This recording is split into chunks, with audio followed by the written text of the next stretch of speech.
That is interesting. Zion, have you seen Judah? Is he outside playing with the neighbor? Yes, ma'am. He's playing basketball with Zach. I had to come in because boys are so competitive. Zach has an autographed ball from a famous basketball player. He said whoever wins the game can keep it. Judah!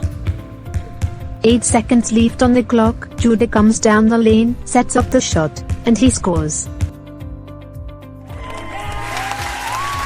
What a spectacular game. Judah made the winning shot to win the championship. Yes, ma'am. I'm coming, mother. Let me say goodbye to Zach. Ah, there you are, son.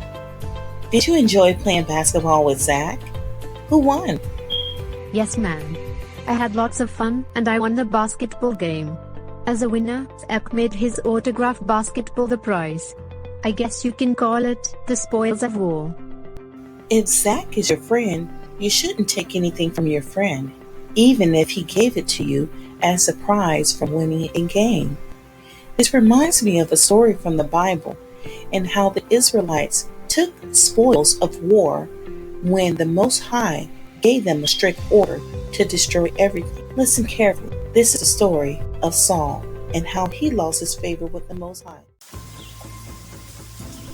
Saul, rejected as king. It came to be that Saul took the kingdom over of Israel and fought against all his enemies on every side, against the Moabs, and against the children of Ammon, and against Edom, and against the kings of Zobah, and against the Philistines, and of course, their hated enemy, the Amalekites.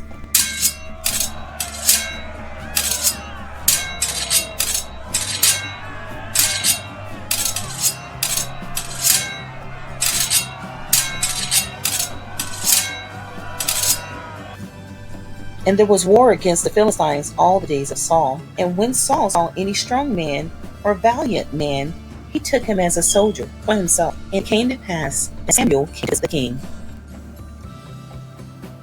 Oh, Samuel, my good friend, what brings you here? It is not my will, Johannes, but it is the will of the Most High. I have a message for you. Remember the Lord, Saul, and how he sent me to anoint you to be king over Israel. The Lord wishes for you to utterly destroy Amalek, but the Lord remembers what Amalek did to Israel when they came out of Egypt. He wants you to smite Amalek and utterly destroy all the people, women, men, children, and infants, and not to let anyone live, including the animals. I will send a message to my generals at once to smite Amalek. Saul gathered his troops together and counted 2,000 footmen and 10,000 men of Judah. And Saul came to a city of Amalekite and waited in the valley.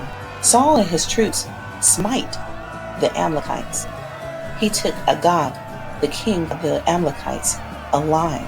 Saul spared Agag and his animals, the best of the sheep, the best of the oxen, and all that was good. This displeased God.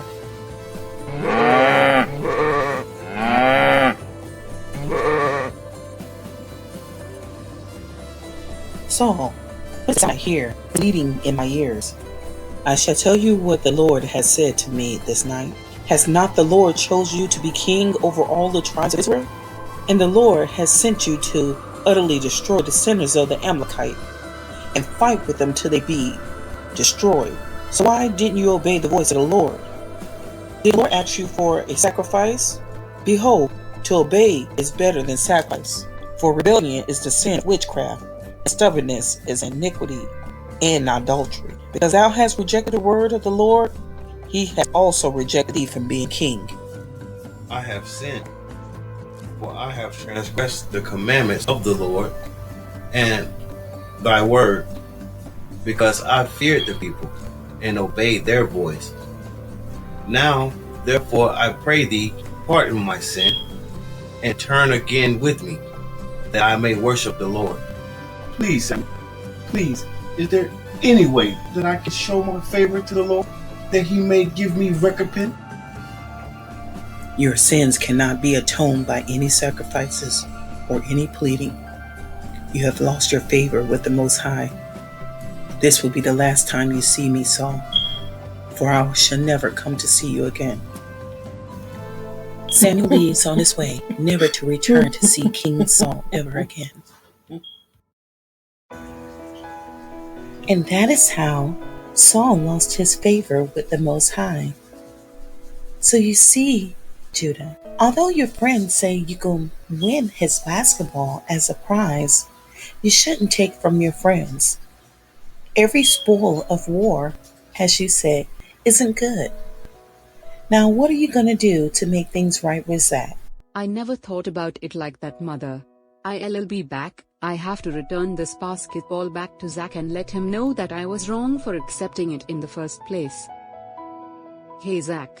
I want to return your basketball. I was wrong to take your ball away. I know this now, Zach. My mother told me about this amazing story about King Saul in the Bible and how he was rejected as king from God. See, Saul was told to destroy the Amalekites and to take no spoils of war. Well,